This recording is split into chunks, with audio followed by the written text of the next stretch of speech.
Bawat araw ay may dalang mga posibilidad ng tagumpay o kabiguan, ng ligaya o lungkot.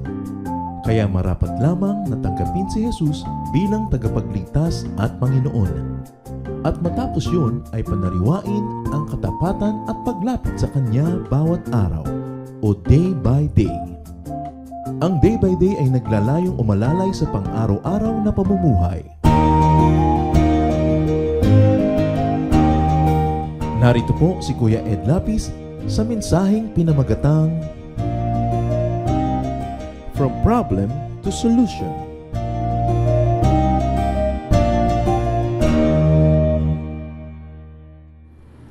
Maraming mga tao may mga mabibigat na problema at pag naisip mo yung problema nila, kawisan parang gumagaan yung problema mo. Today we're going to get acquainted with a lady that had a terrible problem. Ang ating pag-aaral, From Problem to Solution. Salamat Panginoon dahil bawat katapat ng problema ay solusyon. Give us wisdom that we may learn from our reading today. That we may learn from you. So be our speaker, be our teacher, empower us, guide us. Meanwhile, Father, we ask for cleansing. Patawarin niyo po kami sa aming mga kasalanan. Linisin niyo po kami. Walang maging sagapal para dumaloy ang pagpapala niyo sa aming buhay. Palakasin niyo po ang aming katawan, patalasin ang aming isip, paglayain ang aming espiritu na makipagniig sa inyo. Be our speaker. Teach us. Lift up only your name. And in your precious name, in the name of your Son, Jesus, we pray with thanksgiving. Amen.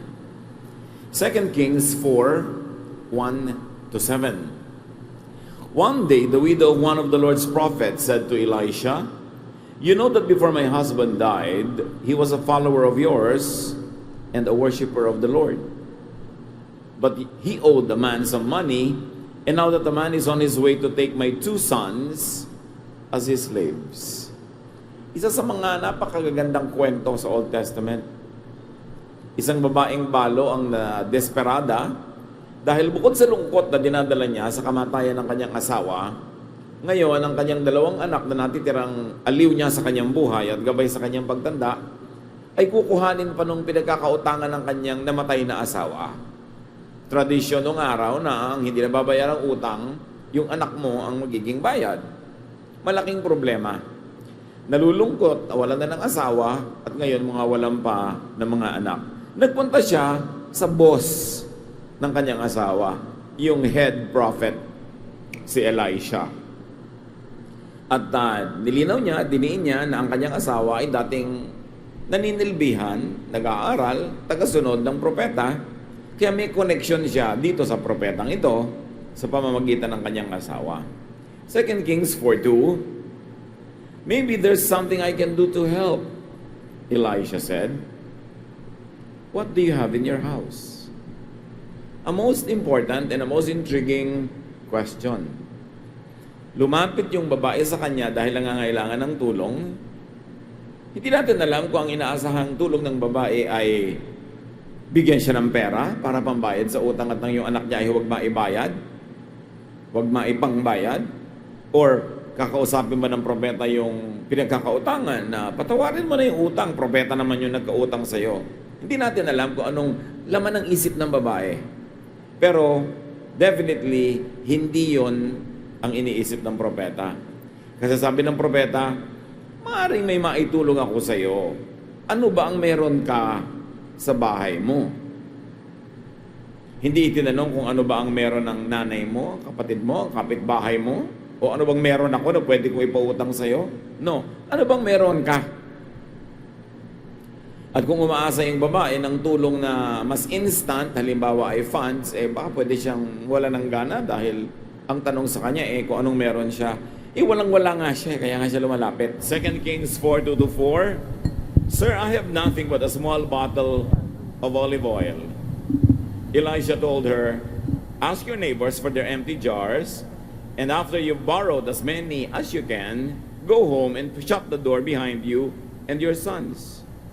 Then begin filling the jars with oil and set each one aside as you fill it." Nakakataka naman itong payo ng propeta.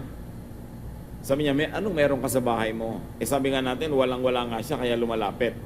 Sabi niya, Ginoo, wala po akong anuman, kaysa konting-konti lang na langis ng oliba. Alam niyo, yung olive oil noon was a commodity. It was a precious commodity kasi yan ay pwedeng pangluto, pwedeng pagkain, pwedeng panggamot, pwedeng pangmasahe. Very precious. At sabi sa kanya ni Elisha, baybayin mo lahat ng mga kapitbahay mo, manghiram ka ng napakarami, pinakamaraming kaya mong hiramin ng mga walang laman na mga banga, mga sisidlan, umuwi ka, at isara mo ang pinto, kayo lang mag-iina ang nasa loob ng bahay, at pagkatapos, simulan mong isalin yung langis mo na konti sa mga nahiram mong sisidlan. 2 Kings 4:5, the woman left. Later, when she and her sons were back inside their house, the two sons brought her the jars, and she began filling them. Very thrilling, very exciting. Marami-rami naman silang nahiram ng mga lalagyan. Nagsara sila ng pinto, at sinimulan nilang magsalin. 2 Kings 4:6, at last she said to one of her sons, bring me another jar. We don't have any more, he answered. And the oil stopped flowing from the small bottle.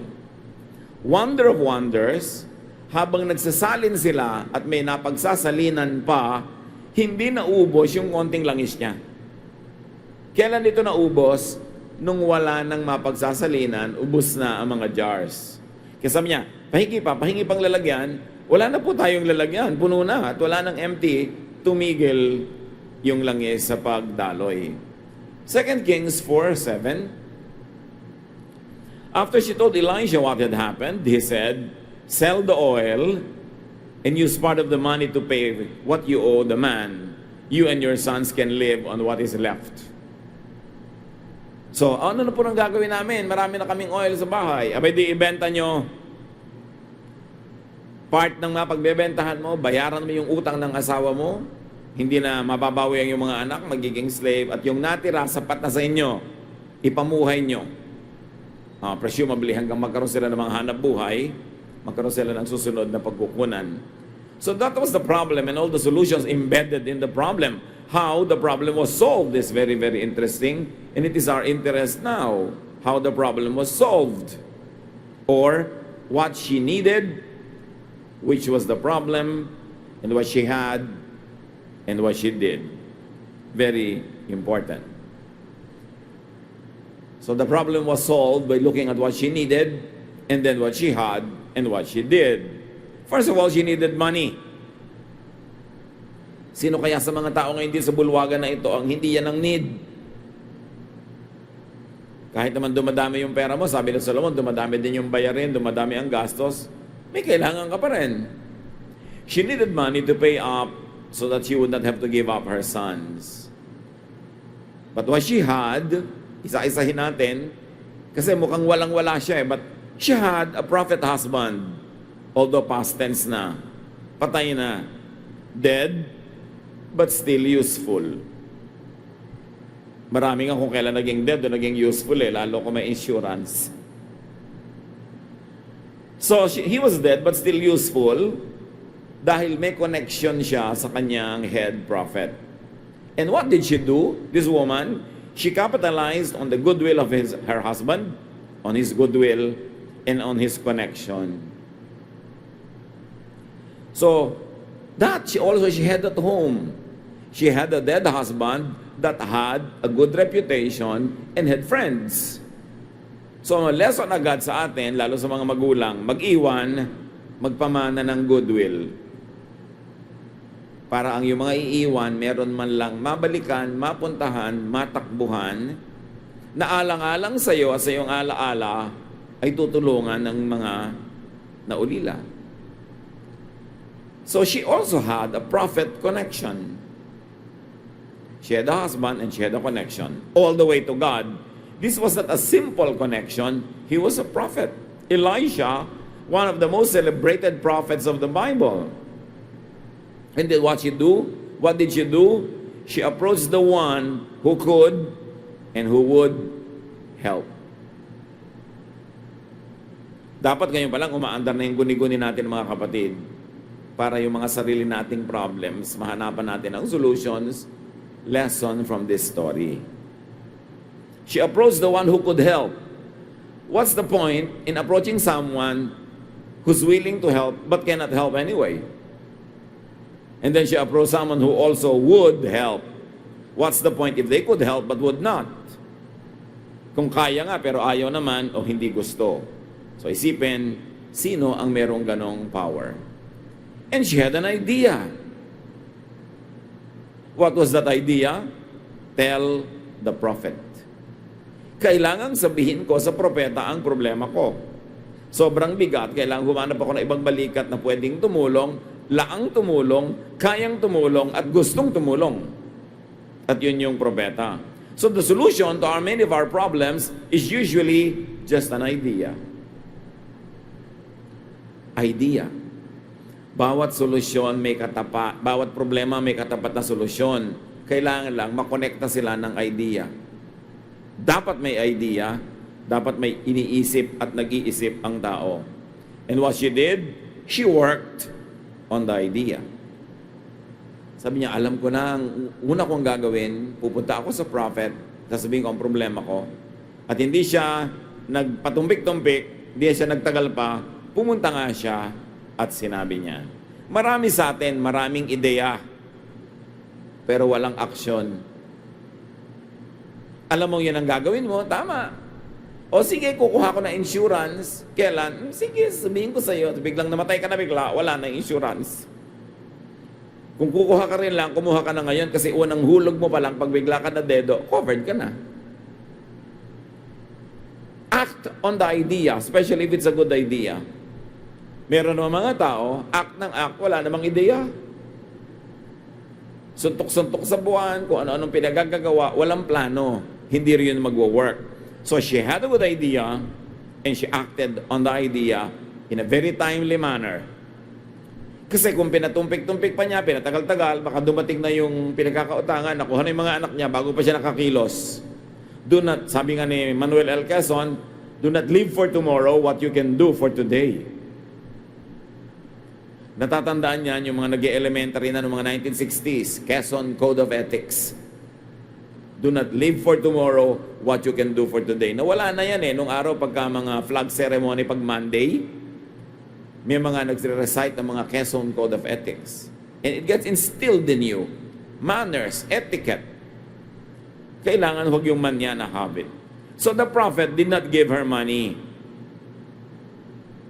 The prophet gave her another idea in answer to her idea.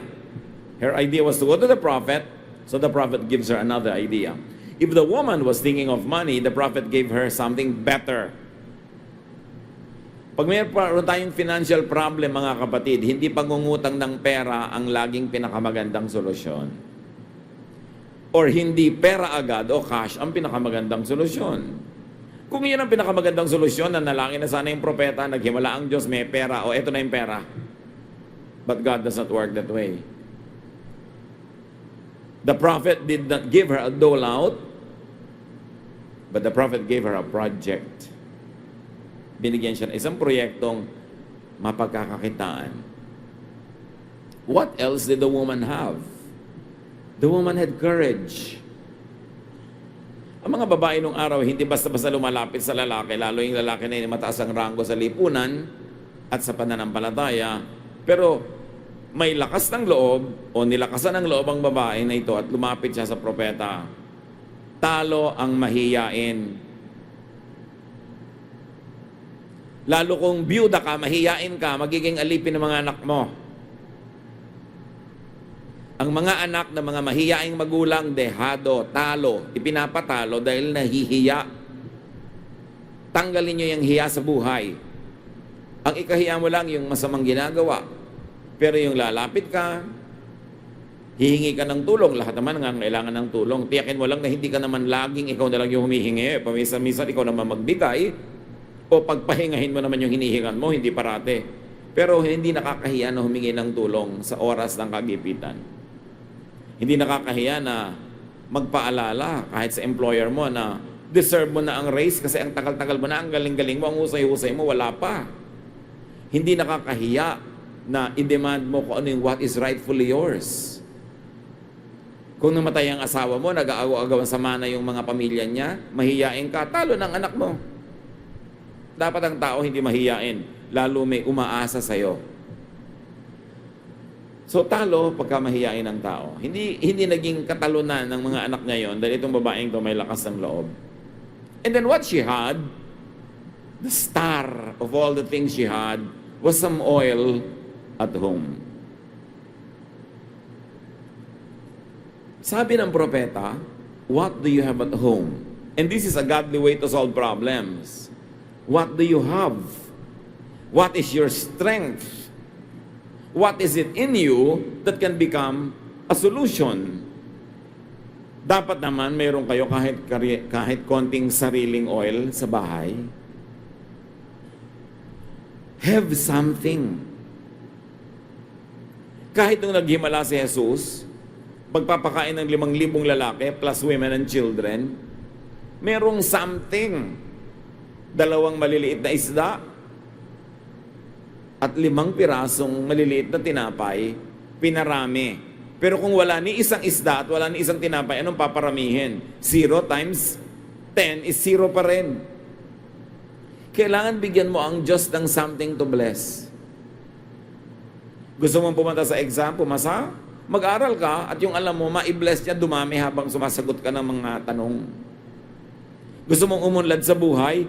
Maghanap buhay ka, kumita ka ng kahit konti para paramihin ang Diyos, paunla rin ang kinikita mo. Hindi yung wala ka namang kinikita, gusto mo pang gumastos. Hindi dinadaan niya sa dasal. Kailangan meron kang something. So, bigyan ng Diyos ng mga paghihimalaan. Huwag walang-wala. Boring yung laging walang-wala ako. Ang haba-haba na ng buhay mo, walang-wala ka pa. Bakit naman walang-wala ka? Sobra ka naman successful sa pagiging wala. Pagka lagi kang wala, may kasalanan ka na rin doon. Liban na lang, as I always love to say, na sobra ka matanda, sobrang bata, o sobra may sakit.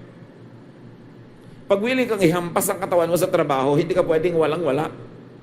Meron at meron, magkakaroon. And what we learn here is what we already know. Little becomes much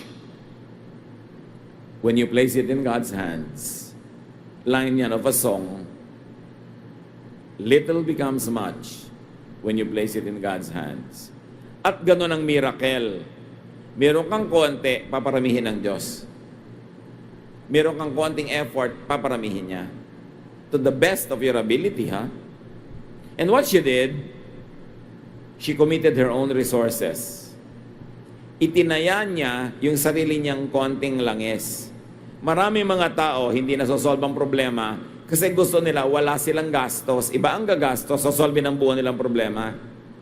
Gusto nila wala silang hirap, iba ang maghihirap, iba ang gagawa ng buong project. Ida-deliver na lang sa kanila yung tubo. Kailangan kasali ka sa hirap. At kung ano man ang meron ka, itaya mo doon. Kasi pag nakataya yung resources mo, mas pagsisikapan mong maging matagumpay.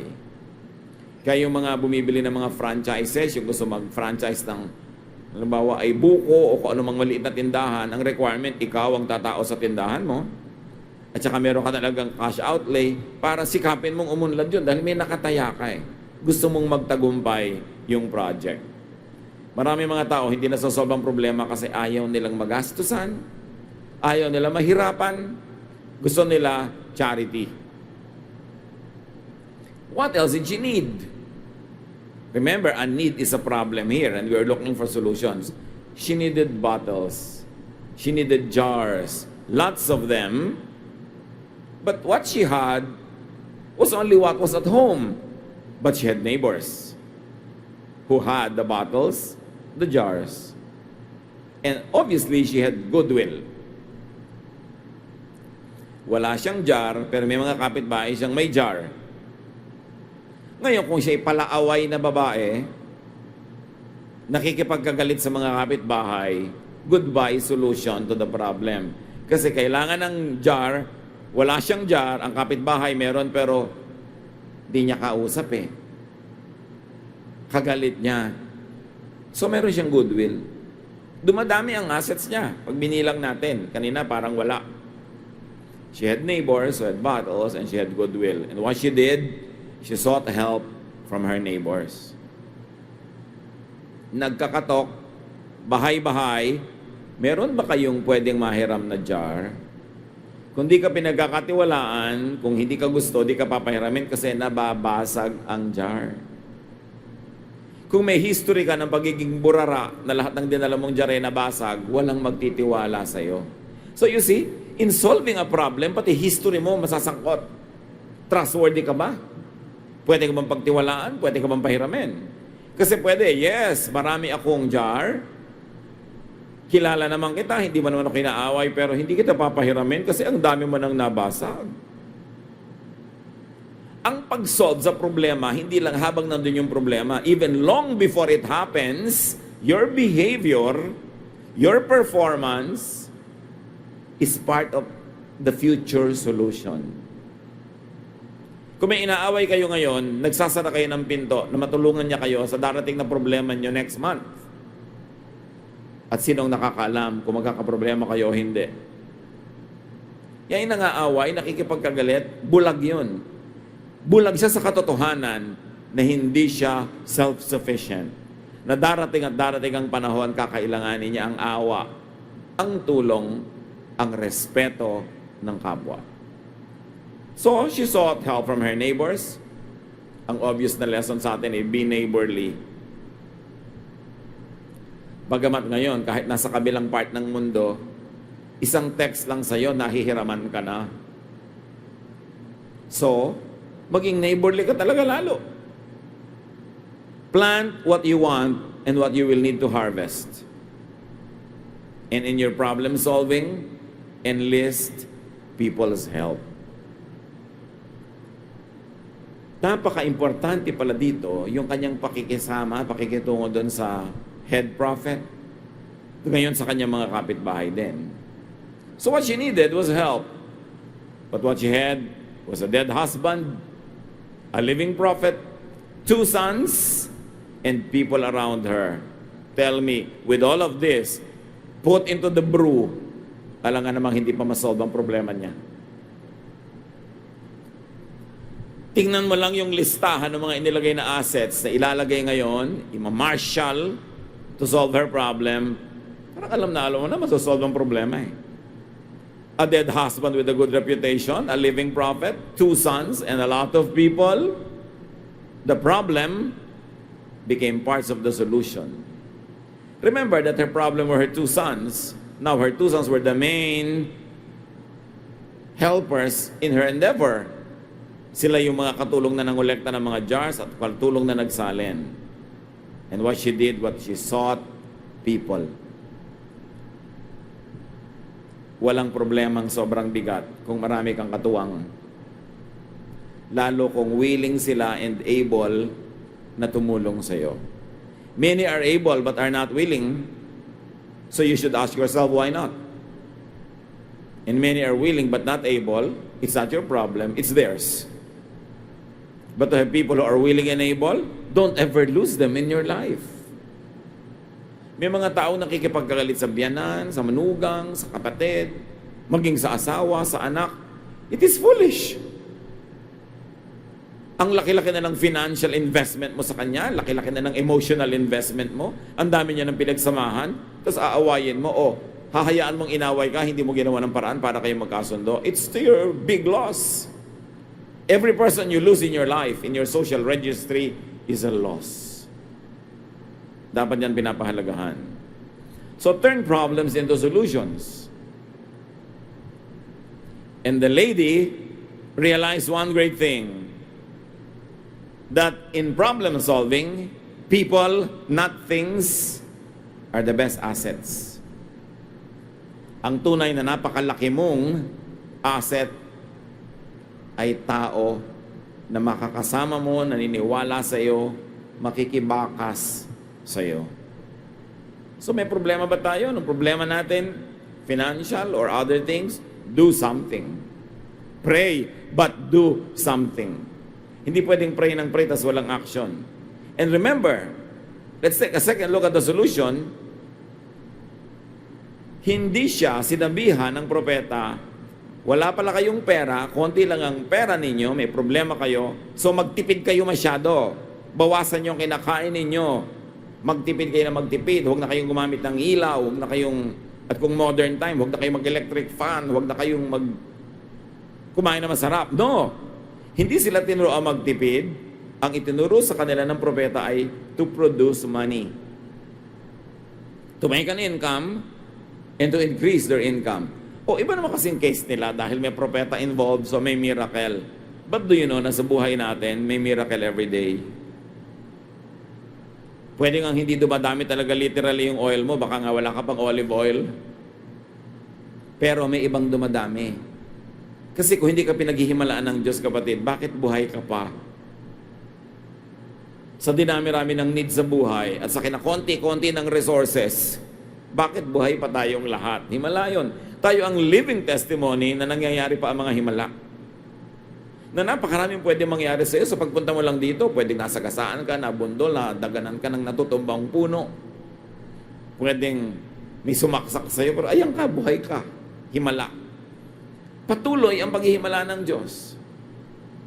Yan lang makatawid ka ng mga kalye ng Maynila na manatili kang buhay. Himalayan, ha? Daig pa nito yung nasa Biblia. So, hindi pinaghihimalaan din tayo, ha? Hindi lang sila. Pero ang point, the secret is in commerce, not in slavery. Kung meron lang tayo ngayon, sila noon na atin ngayong super OFW mentality, ang solution, sell your sons to slavery. Send them off. Para masolve ang problema. Na ngayon yung laging ginagawang solusyon ng mga tao. Hindi naman laging yun ang solusyon. Nasanay na lang tayo na yun ang solusyon. Maraming solusyon. Ang yumayaman nga sa bansa na ito, yung mga nag-i-stay Hindi yung umaalis. Yung umaalis, nagkakaroon ng panggastos, pagpagawa ng konting bahay na maraming letter A na korting bubong. Diba? Nakakabili ng konting kotse, pero pag umuwi na, may kotse pa bang pangalawa? Wala na. Nakakabili ng konting alahas, pero pag umuwi na, bibenta na si alahas, hindi sustainable. Hindi sinabi ng prophet, gano'n naman pala, sige, say goodbye to your kids. No. Sabi ng prophet, make money. At lagi kong idinidiin yan sa ating mga kababayan. Magpapakasal pa lang kayo, tapos next month, mag-abroad na yung husband mo. Why don't you make him stay and the two of you make money? Nag-asawa ka pa, magkahiwalay naman kayo. Tapos ang dami-daming mga babaeng naghihintay lamang o lalaki na naghihintay lang ng padala, nakatunganga araw-araw. At dahil nakatunganga, naiinip, magsha-shopping ngayon. Magmo-mall, magsisine, kakain. Gastos ng gastos kaya walang pera. But the solution is to make more money, not to save. Although it helps to save, pero pag ang mentality mo is to save, habang buhay na lang, gas-gas na yung payog mo, hindi mo pa pinapalitan. Habang buhay na lang. Yung mantikang ipinamprito mo last week, paulit-ulit mo pa ang pinamprito. Habang buhay na lang, nagbubunga nga ka. Ang tubig! Magastos kayo sa tubig. Ang kuryente, patay ng ilaw. Habang buhay na lang. Kung kumikita ka ng marami, mag-save ka pa rin sa tama, pero hindi mo kailangan gawin yun. Get out of a mentality. It's a mentality that is the biggest prison. Ang mentality, kaya gusto natin magpagawa ng bahay, anak, mag-abroad ka. Kahit prostitute, nanay, oo, nadadaan na yan sa paligo ngayon, anak. Ang halaga, magkabahay tayo. Yung kumari ko, mas malaki ang bahay. Lagi na lang ang solusyon, itaboy ang mga tao. Tapos lulungkot-lungkot. Pag nalungkot naman, hahanap ng konting aliw. Nagkakakomplicate ang problema. Well, it is a band-aid solution. It should not be the mentality of our people to always send out our loved ones to earn money. Ang mga yumayaman dito sa bansa natin, mga foreigner, bakit sila nandito? Dahil nagkakapera sila dito. Ayun, iba naman, kung gusto mo mag-abroad dahil hilig mo, dahil gusto mo talaga, well, ibang usapan na yon. Pero para isipin mong yun lang ang solusyon, hindi yun totoo. Noong 1970s lang nagsimula yung policy na yan. Mid and late 70s. But before that, hindi naman yan ang solusyon natin sa ating mga economic problems. At nandito sa kwento, hindi sell your labor, sell your children, no. produce more. At nakita natin kung paano sila nakaproduce ng more, hindi ko na uulitin. So anong problema natin sa buhay, lalo kung financial? Produce more. I'm not even telling you to keep on saving. Kundi, produce more money. Gusto mo palang kumain ng masarap, edi mag-produce ka ng maraming pera. Gusto mo palang lunurin ka ng electric fan na laging nasa 3 ang speed, edi gawin mo, pero may pambayad ka dapat sa kuryente. Make money. Kailangan meron kang enterprise. And all the elements in the story will help us do that. Hindi na uso ngayon ang one-income household. Talagang maghihirap ka, puro tipid. Kailangan lahat may kita. Bawat taong nagko-consume, dapat nagpo-produce. Except for the few moments, and it should be short, when students are full-time na nag-aaral, o sobrang bata, sobrang tanda, o sobrang may sakit. Konti lang yon. Marami are able-bodied, kayang-kaya natin mag-produce. Huwag kayong makontento na isa lang ang income nyo. Kung hindi kayo kontento sa inyong income. Ngayon, kung kontento kayo, di sige, makontento kayo. Pero ang dami nyo pang pangarap. Gusto nyo pang makapagbakasyon sa napakalayong Batangas. Hindi maabot-abot na pangarap. Abay, increase your income. Huwag kayong makontento sa sweldo-sweldohan lang. Dahil walang matutupad na pangarap pag ganun lamang. Seek people's help. People love to help others who deserve the help and people that they like. So it is important to be likable. You know, success happens to people who receive help at the right moments in their life. Everyone needs help, but people help only those they like. So be likable. It's important. Ama naming Diyos, napakaraming lesson na pwedeng mapulot sa kwentong ito. Dalangin namin ngayon, bigyan mo kaming karunungan, i-apply sa buhay namin. Hanapin yung mga equivalent sa buhay namin, nung prophet, nung oil, nung neighbors. Hanapin namin yung equivalent ng pagsisikap, ng character that will deserve the help of others. At nawa, Panginoon, kung meron man sa mga anak mo ngayon dito ang kinakapos, nagigipit, give them the idea that could get them out of this situation. It's always an idea. Nawa, Panginoon, kung makuha namin at matanggap yung ideya mula sa iyo, maging masipag kami to turn it into reality. Huwag kami maging kimi, dungo, mahiyain, at tumayo kami, Lord, to claim our destiny. You know the plans that you have for us. Plans to give us a hope, a future. Plans not to hurt us. Nawa, Panginoon, yung aming mga aksyon, maging tugma sa aming mga pangarap. Maging tugma sa mga ninanais namin sa buhay. Pagbulay-bulayan natin ng mga kapatid, hanapan ng personal application, and may the Lord let that oil flow. Remember, the oil stopped flowing nung wala nang lalagyan. So yung oil ni Lord sa buhay natin will stop flowing only pag wala nang lalagyan sa inyong buhay. Matatapon lang, masasayang lang, the blessing will stop. But as long as you are ready, willing, and able to receive the blessing, it will not stop. So if it stops, look at yourself and say, wala na pala akong lalagyan, ganito lang kaliit ang utak ko, ganito lang kaliit ang sipag ko, ganito lang kaliit ang pananalig ko, matatapon lang, masasayang yung blessing, so it will stop. Teach us, Lord. Teach us how to be deserving so that this blessing will keep flowing all our lives. Meditate on this, church.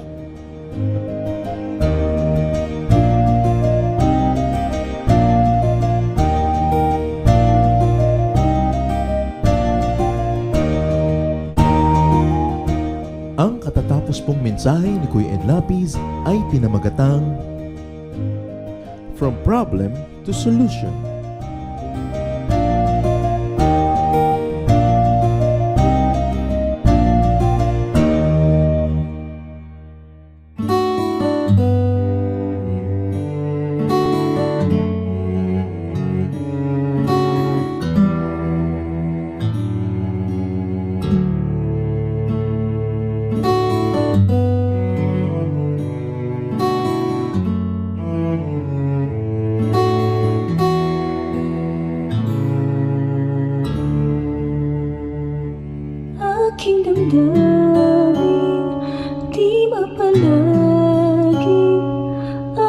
isipan ay laging ikaw, di mawawari ang buhay palagi.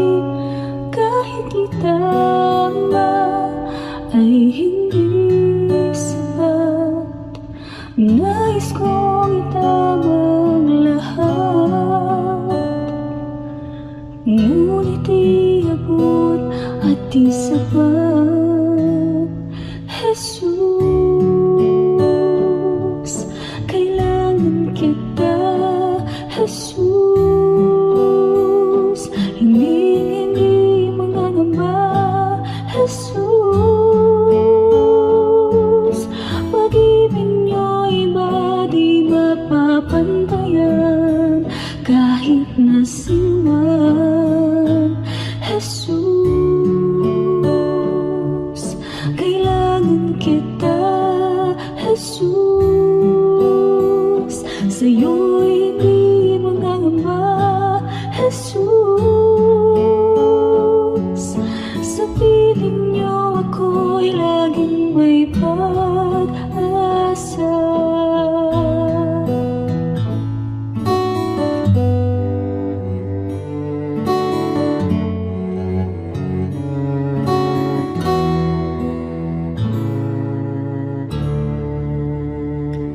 Aking damdamin, di mapalagi, at ang isipan ay laging ikaw, di mawawari ang buhay palagi. Kahit itama ay hindi sapat, nais kong itama ang lahat. Ngunit iabot at di sapat, Jesus, kailangan kita, Jesus,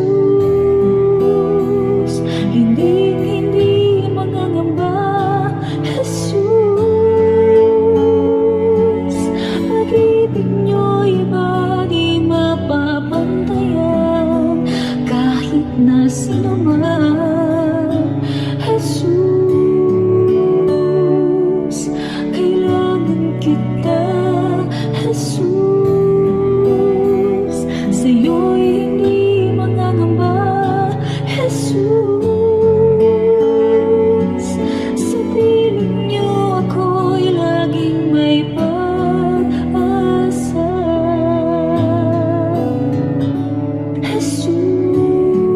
Jesus, kailangan kita, Jesus, hindi mangangamba, Jesus, pag-ibig niyo iba di mapapantayan, kahit na sino man, Jesus, kailangan kita, Jesus, sa'yo'y hindi mangangamba, Jesus, sa piling niyo ako'y laging may pag-asa.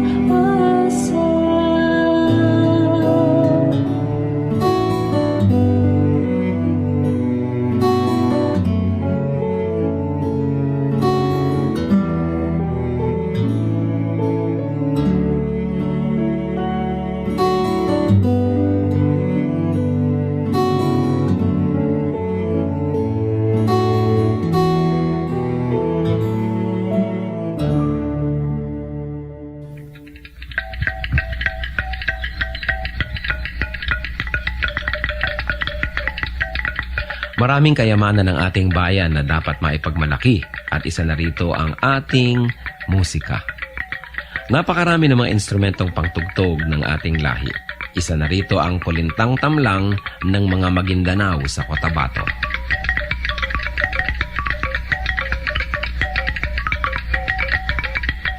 Ang kulintang tamlang ay instrumentong pangmusika at yari sa 8 piraso ng kawayan na inilatag ng sunod-sunod ayon sa haba at tono. Hinahampas ito ng dalawang maiigsing patpat sa magkabilang kamay. Sa mga Maguindanao, ang kulintang ang pinakakilala at pinakapangkaraniwang instrumentong ginagamit sa mga kasiyahan. Ito ay isang hanay ng 8 maliliit na agong na may umbok. Subalit sa kakulangan nito ay maaring gamitin sa halip ang kulintang tamlang. 2 tao ang maaring tumugtog sa isang set ng kulintang tamlang. Ang una ay tumutugtog ng melodya, habang ang ikalawa naman ay tumutugtog ng ritmong paulit-ulit or steady drone rhythm, na pinakamaliit na instrumento naman ang siyang hinahampas. Karaniwan din na makikita itong ginagamit ng mga kabataan sa kanilang pagsasanay at pag-aaral ng mga ritmo ng kulintang.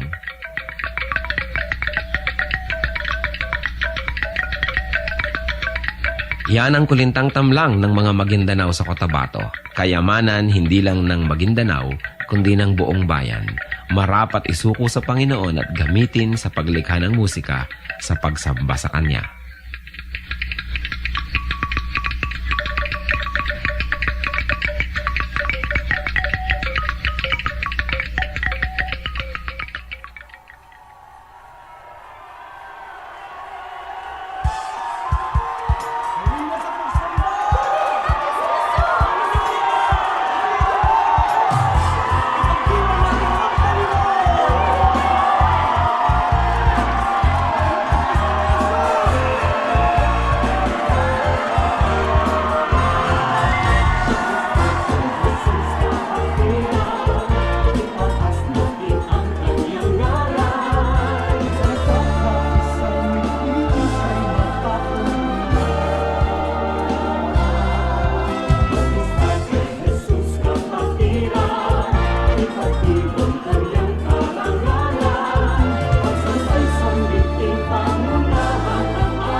Tulungan mo akong ang buhay ko'y maiayos.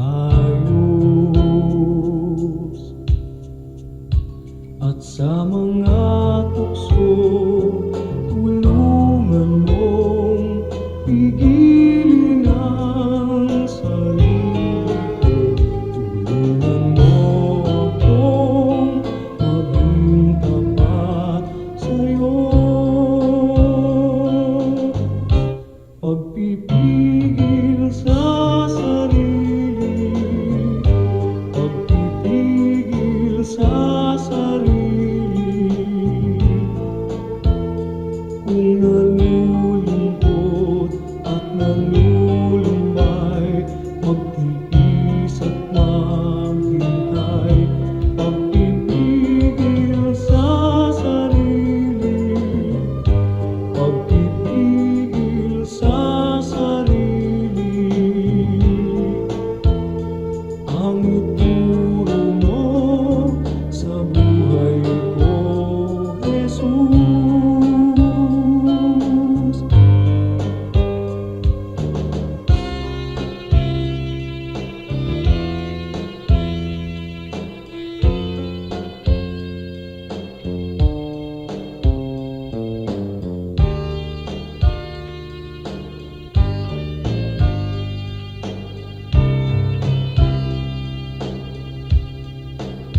At sa mga tukso'y tulungan mong pigilin ang sarili ko.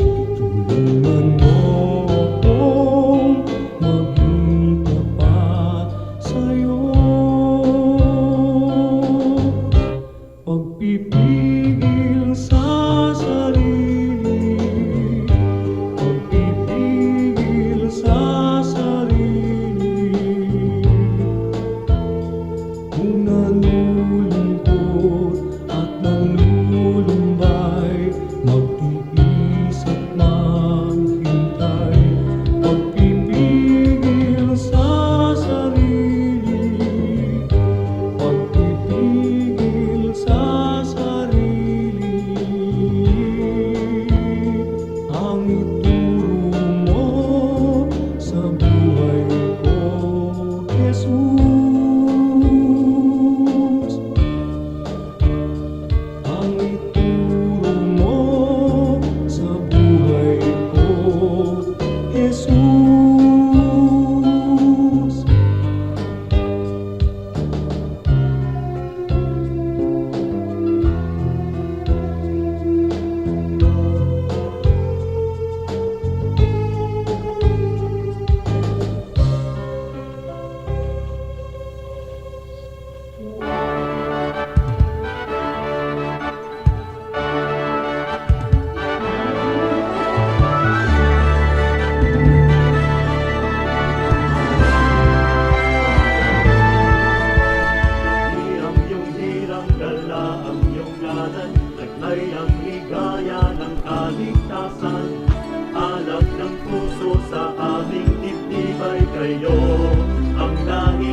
pagitan ng taglay. Bunga ng Espiritu, mayroon ka ba sa buhay mo? Ang kinakailangan na ipakita ng Kristiyanong tunay. Bunga ng Espiritu, kung wala sa buhay mo, kay Jesus tanggapin mo. Bunga ng Espiritu.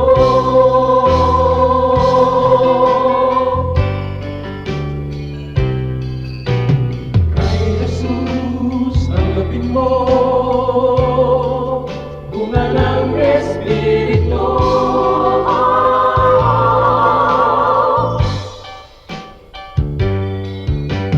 Bunga ng Espiritu, mayroon ka ba sa buhay mo?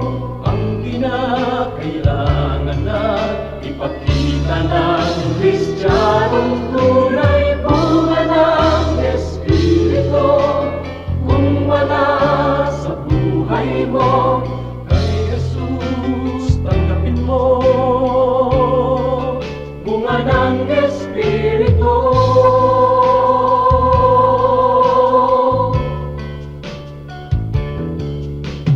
Kay Jesus tanggapin mo. Bunga ng Espiritu.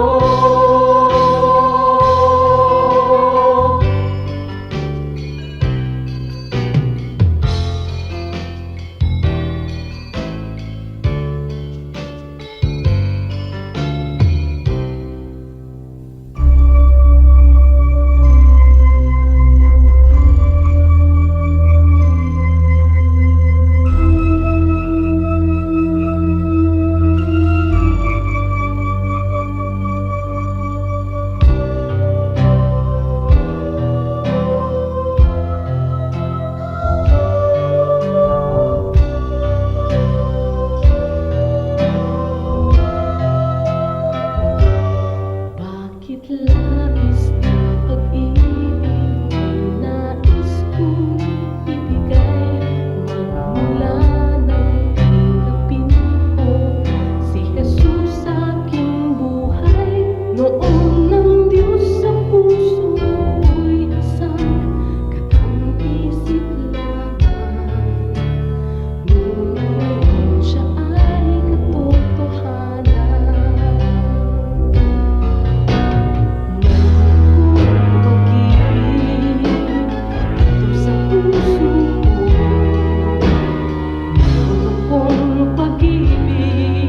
Nais kong ibahagi lagi sa inyo. Mayroon akong pag-ibig na hindi mamamatay. Mayroon akong pag-ibig, ito ay panghabang buhay. Labis-labis na pag-ibig kung sa'yo'y naghihintay. Pag sa puso'y tanggapin mo si Jesus na siyang buhay. Noon ng Diyos sa puso'y isang katang-isip lamang. Ngunit ngayon siya ay katotohanan. Mayroon akong pag-ibig dito sa puso ko. Mayroon akong pag-ibig, nais kong ibahagi